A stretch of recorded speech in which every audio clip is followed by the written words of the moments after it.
ससुरा के रहे एगो अलग ठूटानी। सास ससुर हतालो जाई के बखानी, भसुरा के रहे एगो अलग फुटानी। के करा से भी पता कही करम कलछुल से दागल बा, के करा से भी पता कही करम कलछुल से दागल बा। हतार दारू पिए में पागल बा, देवर चोली रंगे में लागल बा। हतार दारू पिए में पागल बा, देवर चोली रंगे में लागल बा। देवर चोली रंगे में लागल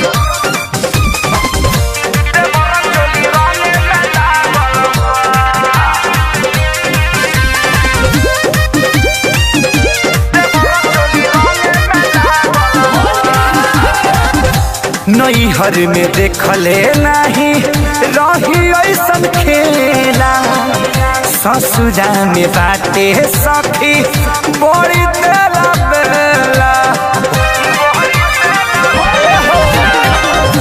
नैहर में देखले नहीं रही ऐसन खेला, ससुरा में बाटे सखी बड़ी तेला बेला। होली में हमारी जतिया सखी खूटी पटावल बा, होली में हमारी जतिया सखी खूटी पटावल बा। हतार दारू पिए में पागल बा, देवर चोली रंगे में लागल बा। हतार दारू पिए में पागल बा, देवर चोली रंगे में लागल बा।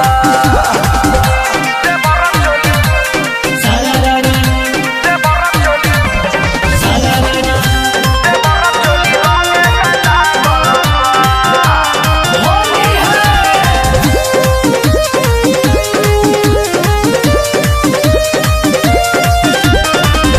कुछु ना बुझाला सखी हंसी की रोई, बुझे वाला तू खैहा बात नहीं कोई।